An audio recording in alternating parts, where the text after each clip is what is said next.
Park Board meeting, or the regular meeting of the Batavia Park District on July 19th at 7:01. Shelley, can you please call the roll? Riley, Here. Foils, Here. Tillman, Here. Gray absent, Callahan. Here. Please stand for the pledge.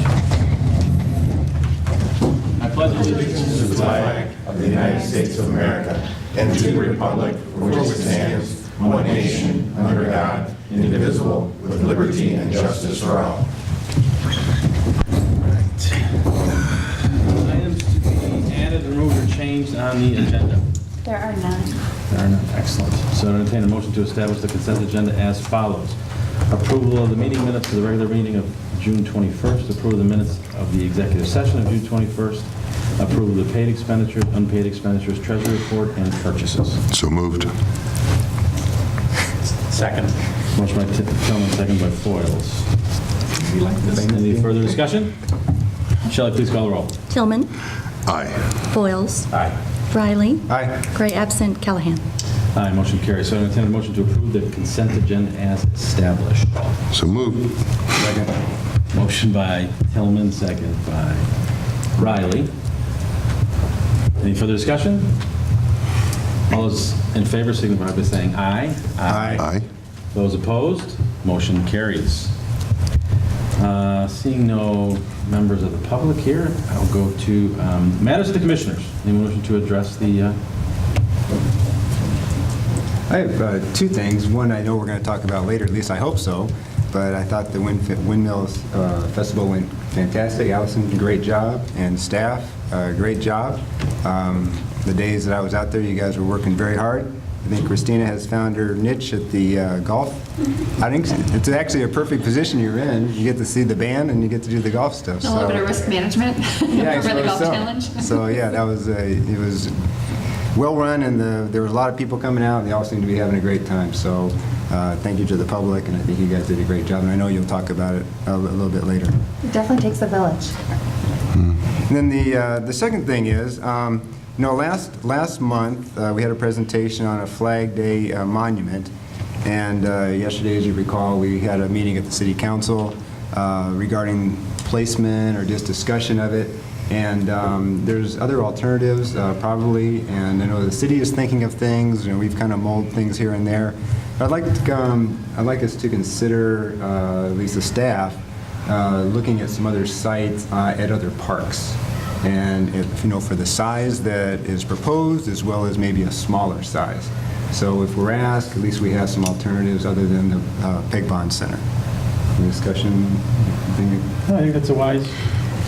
If we could find another venue for it. Yeah. Because I think the next discussion, I think, is going to probably move maybe the discussion pretty far forward. And I'd like us to have some alternatives to, that's going to help us as well as the city and maybe the project. Just a point of clarity, did you want that in time for the next board meeting, the August board meeting? Then, or if we have another meeting on the flag, which I don't think we've scheduled. I think that's going to be September. Is that September 6th? Yeah, September. Yeah. Okay. September 6th. So at least before that. At least a preliminary, some... Yeah. It's always good to be prepared, just in case, yeah. Good deal. That's a good idea, Kevin. Anyone else? I echo Kevin's comments on the Windmill City Fest. Every staff member I saw was working hard and hustling and sweating and aching. So, hats off to the staff. And I understand the record attendance, record sales. So congratulations. Thank you, that means a lot. Music to staff's ears, too. I heard a lot of wonderful things I wasn't able to attend this year, but lots of neighbors and friends in the neighborhood that I saw. It was a graduation party weekend, and so they were all kind of coming through, and they were just ranting and raving about it, so congratulations, did a great job. Yeah, echo. All right, so next item on the agenda is correspondence, so I'd like to acknowledge one piece of correspondence from Linda Schilke to Director Niemela and the park staff for their assistance with the Flag Day events. Put that on file. And then, our favorite part of the meeting, announcements. Join us for a summer outdoor movie tomorrow night, as well as Wednesday, August 3rd. The free movies will be held at the Riverwalk following the River Rhapsody concert series at approximately 8:30 p.m. Tomorrow night's movie, assuming Mother Nature cooperates, will be Inside Out. The August 3rd movie will be Field of Dreams, a classic movie for both kids and adults. For more details, please visit bataviaparks.org. The Riverwalk is heating up next weekend for the 24th Annual State Championship Chili Cook-Off. Head down to the Riverwalk Saturday, July 30th to check it out. If you're interested in showing off your cooking skills, you can enter one of 3 divisions: Traditional, Cassie, which is Chili Appreciation Society International, or Salsa, which is a new category this year. And if you don't want to compete, then just come to eat. Tasting cups are available for $5. Concessions, courtesy of Bernie's Bulldogs, will open at 2 p.m.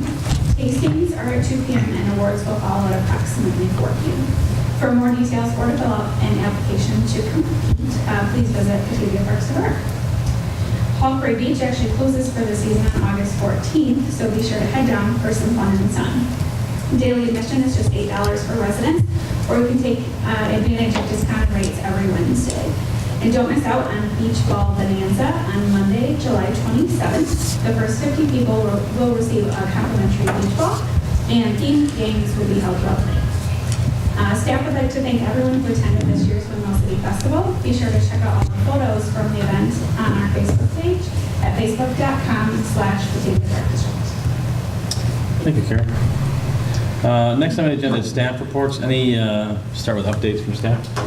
I would like to start with an announcement that we are going to be holding a public input session on July 28th from 6 p.m. till 7:30. This is regarding the development of an east side dog park utilizing the Laurelwood Park property. And we're inviting all of the folks in that neighborhood along River Street, North River Street, and the environs there to join us to learn about the park and what our plans are for development there. It's an open house kind of situation, so please drop in anytime between 6 p.m., 7:30 p.m. on 28th of July. At the Lodge at Laurelwood, 1 Logan Street. Number 1 Logan Street is that address. Thank you. Jim could do voiceover work on the side. Excellent, thanks, Jim. Anything else? I just wanted to say thank you to the leadership team, Jim and Tammy. I had an awesome first Windmill City Fest. Had a lot of fun doing it. We had a record year. Total beer revenues were $46,000, which is up 12% from the prior year. Friday and Saturday were nonstop. How did you drink that much? We actually emptied the entire trailer Friday night, so Wow. that was a first. That I did hear. Yeah, it was pretty neat. So, a lot to learn from it, but we had a great time doing it. Definitely think Course sells great in our community, so that's a good one to remember. But, And who were the groups that were doing the volunteers? In other words, what was the proceeds? Friday night was the Batavia Fire Department. Right. Saturday was the Chamber. Outstanding. And Sunday was the Parks Foundation. So a great experience. The credit card adoption was great. We did $6,000 in credit card sales, which represents a 12% adoption rate. So we're very, very happy with how that worked. And as people become more familiar that that's available, adoption should continue and grow, and people will hopefully enjoy that opportunity as well. So it was a great first experience. In other news, we're moving along with our financial system implementation. This past month is focused very heavily on data validation, which is the process where we validate how they're pulling data from one system to the other, making sure things are lining up appropriately. Very, very pleased with the progress we're making. And we're also taking additional measures to clean up RecTrack at the same time to make sure the two systems align even better and we can see more efficiency between the two systems talking. So we're making great progress with that regards. That would be it for me today. Great. Please allow me to follow along on the Windmill City Fest theme. So we had the Windmill Whirl out at Mooseheart this year. We had, and I will explain these numbers, we had 128 people registered, 122 people start the race, and 121 people end the race. No, we did not lose one out at Mooseheart. Individuals started the race and then decided that they weren't going to finish. So last year we had 106, so we were definitely up. Thank you to Moose Heart for allowing us to use your property. We sent the survey out Friday, so we'll get some feedback from everyone, find out what they thought about it, and make adjustments, corrections, adaptations as needed. We had our tween night on June 30th over at the quarry. We had 62 tweens. We have our next one on July 28th, so we're hoping to top that. We're having a lot of success with the tweens at the quarry. And I'm not going to spoil the director's thunder, so the last part. No, you can. Can I? Yeah. Oh, fantastic. As pointed out in my report, in June, we received our first audit of 4 stars from StarGuard. Shortly thereafter, in July, we received our first ever 5-star rating from StarGuard. That puts us in the 1%, the top 1% of all StarGuard aquatic centers. Wow. So congratulations to the staff, and I will hopefully have a whole lot more information and maybe a presentation for the August board meeting. Great. And that's all from me. Congratulations. Yeah, that's fantastic because the quarry itself has different regulations than a normal pool does. So to get a 4 or a 5-star is outstanding. Very nice. That was one of Brittany's goals, and she and her management team down there have worked very hard.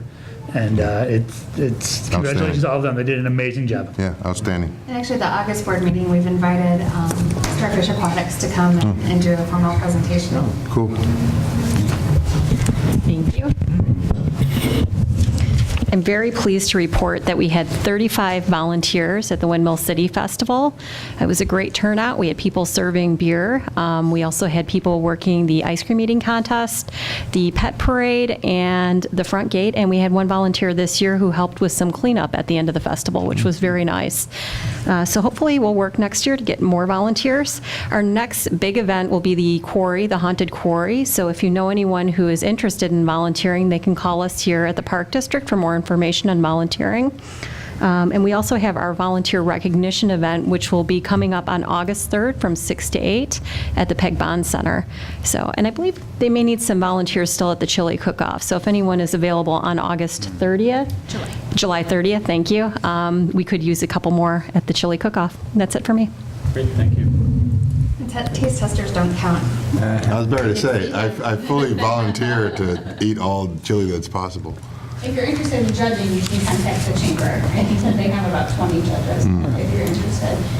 My husband has done it. This will be his 3rd year, and he starts asking usually after April. And he's good to go for judging. So we do have our first restaurant for the chili cook-off, so the range is going to participate this year, so you can stop by and sample theirs. It is under new management, so I'll be curious to taste test that one. But otherwise, we're good to go for the chili cook-off. We do have the new salsa competition, so if you're interested in representing the Park District, you can come down and prepare a salsa on site. So, and that is from 2 to 4 on the 30th, on July 30th. And then the other thing I just want to mention is the Angstrom Park rededication for Saturday, August 13th. So we do have a few games lined up, some family-friendly type activities, so hopefully we get a lot of families to come out. We do have a lot of interest in it on Facebook, so I just kind of have a feeling that this is going to be a very high attendance. 10 a.m., right? 10 a.m., correct, Okay. on August 13th. Yeah, invites will go out this week, so you'll receive those. Great. Thank you. There's one thing, and I don't know if it's going to be mentioned later, when you were mentioning volunteers, I went to the quilt show, and there was a lot of volunteers there doing a terrific job, and seemed to be a lot of traffic. I don't know, but it was very nicely done. So, congratulations to whoever was involved with that. Yep, our Queen Carla Hill. Okay, any comments on staff reports? Okay, next item is the executive director's report. All right. Well, as you know, the leadership team's work plan goals marry up to my work plan goals, so you'll see a little bit of repetition, but I like to provide the visuals. So in just 5, 4, 3, That thing warmed up. Nope, we're warm. I predicted it. And actually, we are working, the Parks Department mechanic is actually working on a hydraulic system to put an LCD projector. Read that. That sounds good. All right. So there's a little bit of repetition just because, again, we work towards the common goals, but the very first slide is going to be an eye-opener. This is brand new. I did tell President Callahan yesterday. The rest of you don't know yet. Hope if I click the right way on the arrow. It's the best day ever when you check the snail mail and receive a check for $171,000. That amount is correct. It's from the city of Aurora. And after 5 years, they finally disbursed the funds per the land cash ordinance for the property that was going to be developed as the Dominick's area. Okay, can you say that? It's actually due to all of the townhome and condo complex that is directly west of the big Walmart down there. It's an extension, it's a northern extension of Church Road, and we have not gotten anything from them for years. So what is the, I mean, is there a time interval, like a percentage complete? I mean, what's the? They have an extremely different kind of system down there. Years ago, we wrote, 2002, we wrote a letter asking for $500,000 to be dispersed. Well, of course, they don't have that, but what they do is they give it to you in smaller chunks as it's collected, and then up to that number. And once they hit that number, we will have to ask again. There is really very, very little that could be redeveloped in the area that is City of Aurora that is in our district now. The whole area that was going to be Dominick's is pretty well full. The Walmart area is full. Behind it now, the housing. And of course, we don't capture the commercial kind of stuff, but that housing, they did obviously hold all that money. For 5 years. Yeah. So this was a pleasant surprise. We didn't receive a phone call or any heads up that this was coming. So we had to double check to make sure it wasn't like the Publishers Clearinghouse sweepstakes certificate. But this will go towards capital projects, and it is designated, has to be within the city of Aurora. So next year on our capital development planning, we do have Fiddler Farm playground replacement. So that will free up some of the capital dollars that we have. Cash it before they realize what they did. We're entitled to it. Yeah. No, I know we are, but that doesn't mean that they... So any other slide, it's a tough one to follow up. Yeah. So this is just very aesthetically pleasing. Thanks to the marketing department for reaching out to Barco. Barco did cut us a dramatically discounted deal on the kiosks. And also Dean's work with the Bicycle Commission, the city's commission on making sure that we could afford to get brand new kiosks. So this particular location is at the quarry. We also have kiosks located throughout the bike trail. So you'll see the depot looks pristine down there now that the streetscape's done, and the new kiosk is up there as well. Also advertising opportunities within the marketing department. Ta-da! Dean had the details, so I wanted him to fill in the blanks, but we're very, very proud of the high caliber staff that we have down at the Hall Quarry Beach. First time ever, we did do some digging through research through all the paperwork. First time ever that the Batavia Park District has received 5 stars. During one of the audits, we actually did have an injury, a rescue. So, clearly, the Star Guard got to see our guards in action during a time where people needed us the most. So next month at the August board meeting, I am looking forward to bringing Star Guard here and recognizing all of the Quarry staff. Hopefully they haven't all left for college by that point, but those people that are available or around, we would love to have them formally recognized in front of the board. The Batavia Park District has just been nominated. We haven't actually received the award yet. We'll find out after the first week in August.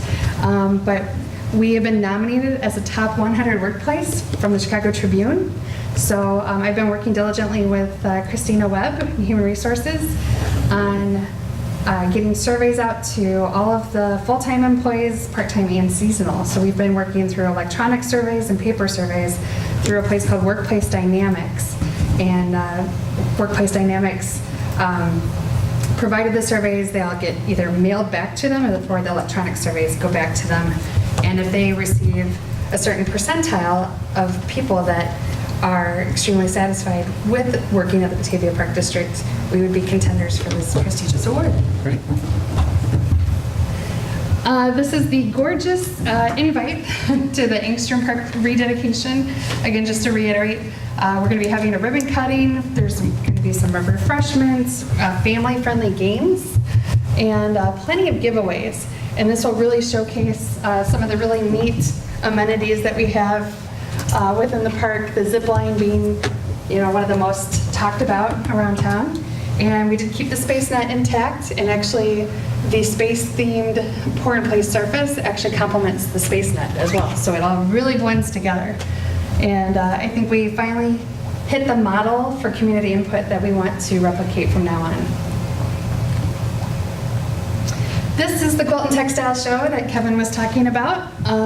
We had a People's Choice winner, and you can tell she's extremely happy to be there with the mayor. And we also obviously had the mayor's choice as well. It was extremely well attended. It was a very hot, muggy weekend, as you know, and the turnout didn't reflect it. So we were really pleased that the people showed up, and it was the 10th annual Quilton Textile Show. So our Depot Museum director, Carla Hill, it will be her final Quilton Textile Show as the Depot Museum director. And Chris Winter too, she definitely plays a hand in it. But so we really do need to consider the future of the Quilton Textile Show, bringing on a new museum director.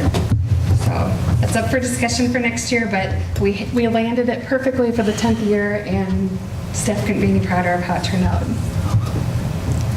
Windmill City Fest, it just wouldn't be the same if I didn't echo the sentiments of staff. Thank you to the board for your support and allowing for us to put the line items that we need to in order to continue doing the fest. We did have a wonderful turnout, the best ever on Friday night, or at least a really thirsty crew on Friday night. You would have thought we were giving out popcorn and people were just really thirsty. So again, congratulations to the Batavia Fire Department, Batavia Chamber, and Batavia Parks Foundation. They will all receive 10% of the beer sales for the days that they served. And we also had the golf challenge sponsored by Top Golf. That was extremely successful as well. And we opened that every single day that the festival was open. Great. So it added another amenity, and staff is considering whether or not to have a carnival next year. And if not, replacing it with something even better. Okay, this is a really scary picture. Can anybody guess what this is? Yes, this is Shannon Hall. The picture may be a little bit on the blurry side, or it's my angle. But this is how badly in disrepair the Shannon Hall roof has been. And thankfully, with the support of the board and the capital development program, we were able to rehabilitate the entire building exterior. And here you can go a less scary picture. This is the improvements made. So Jim's going to talk about it a little bit more in the following report. But You can just leave those up. yeah, there we go. But a lot of work it's all exterior work that is being performed right now. The scaffolds are on the side. They're not on the front of the building, but on the side. The patina will also be cleaned at some point as well. The bell tower, pretty much it's going to be an overhaul, facelift, and definitely protecting the integrity of the building. And that's a wrap.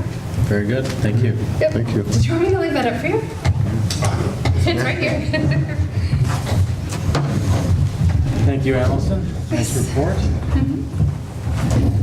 So next item on the agenda is 12A, the Capital Development Plan Progress Report. As Allison showed you, we have had a lot of activity over the last 2 or 3 weeks on Shannon Hall. I hope all of you have had a chance to drive by and see all the scurrying about. All those brave men are up on that very steep roof.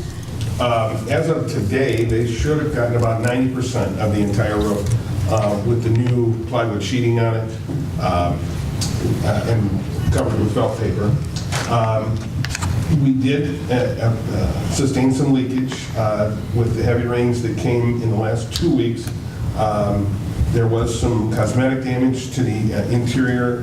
We are working with the contractor on getting that repaired. It's not substantial, but there's just going to have to be some interior work done to fix some of the gold leaf in the apse or above the stage area that got kind of damaged from the water. So, and then some repainting will be done. And 100% of that falls back on the contractor. Oh, yeah, that all goes back to them. That's no, and they know that. They've been very They're heads up cooperating. about it. Yeah. The carpenters were in last week. They installed the old gutter system was torn off. The new gutter system is going to be rehung, and as I mentioned in my written report, it is going to be bright copper for a while. It will look very strange for a little while, but it will begin to weather almost immediately. All the little crosses are being added back on the scuppers. Terrific. And they have to kind of redesign the scupper for the way that they have redesigned the new roof detail, and so it will be a little, we won't even see the difference from this. But they have a very interesting system that they created so that the roof will breathe now where it never did before. We're coming into the 21st century instead of the early 20th century with a roofing system on that building.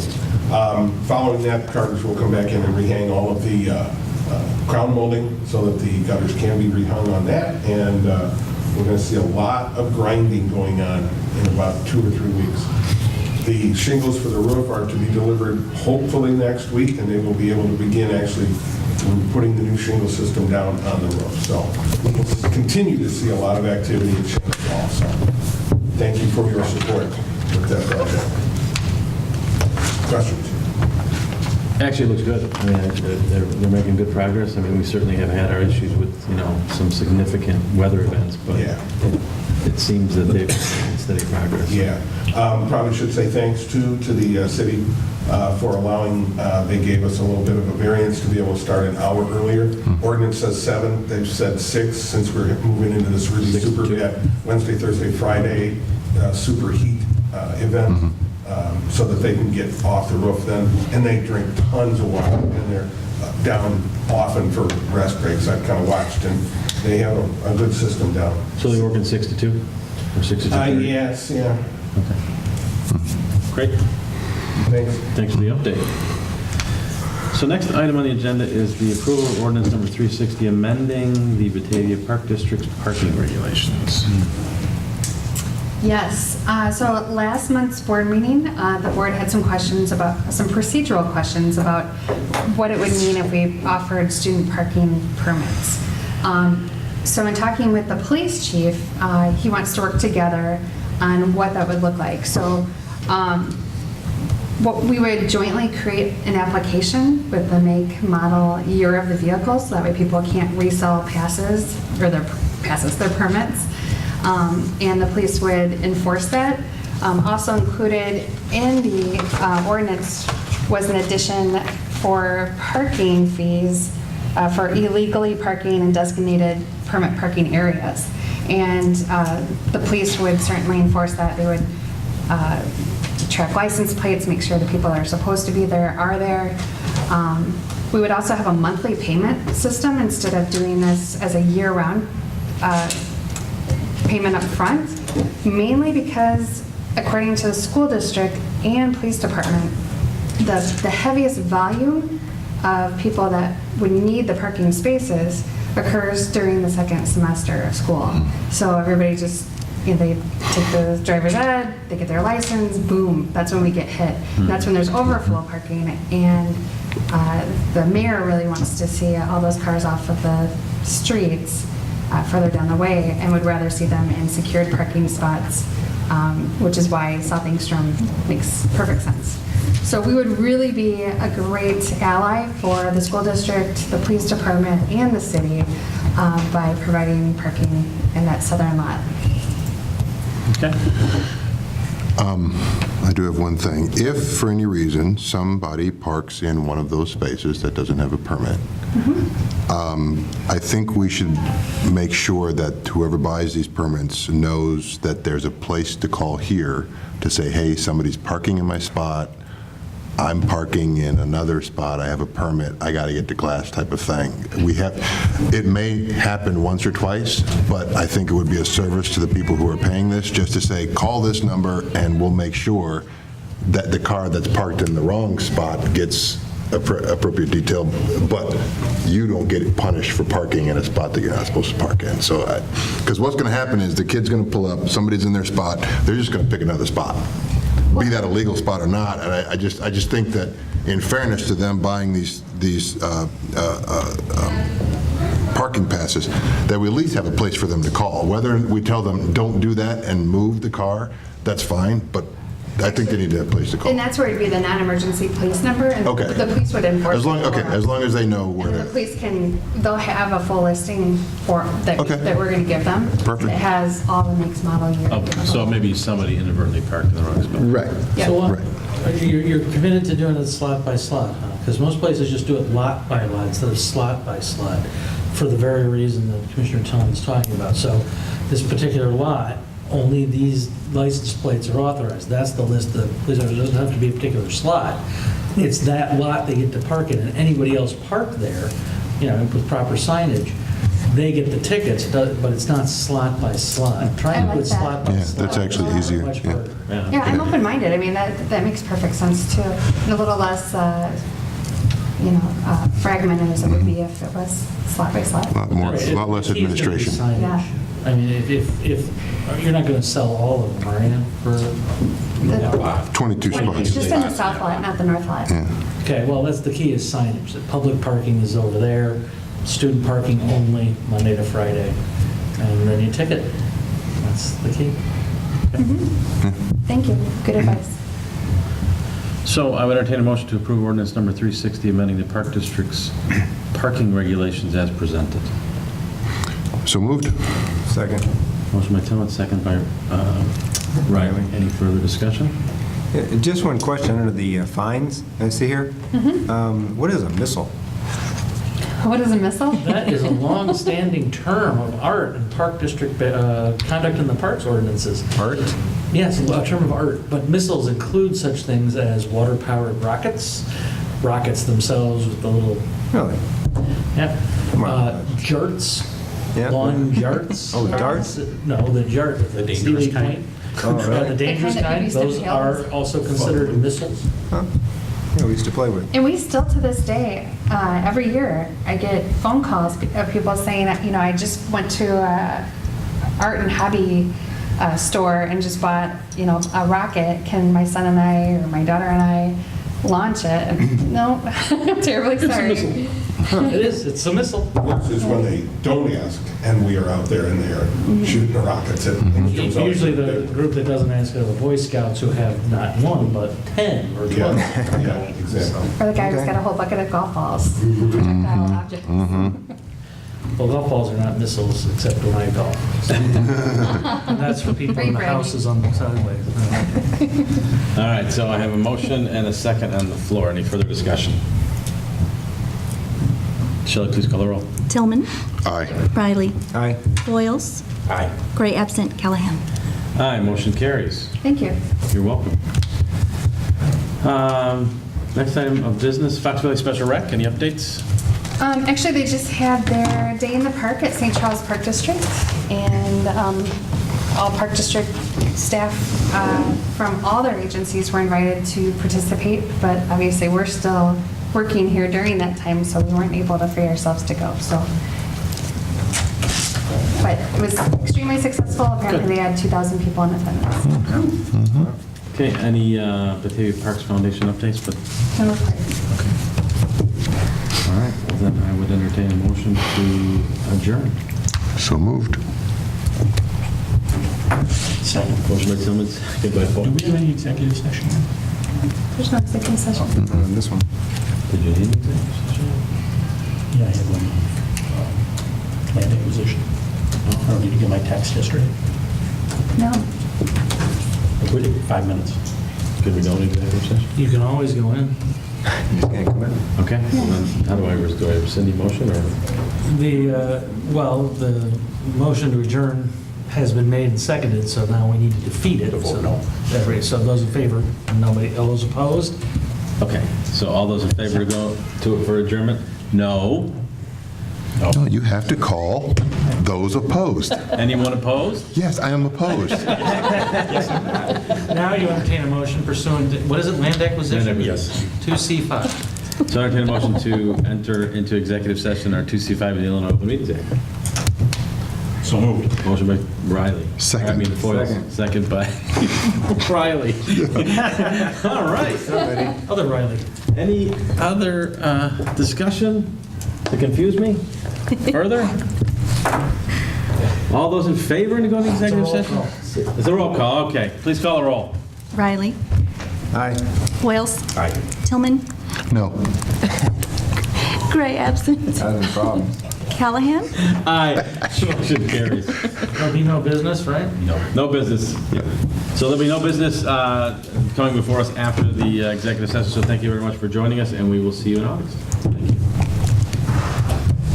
Just to shake things up. To officially adjourn the meeting. Motion by Tillman, second by Foils. All those in favor, signify by saying aye. Aye. Opposed? We are adjourned. Thank you very much. We'll see you in August.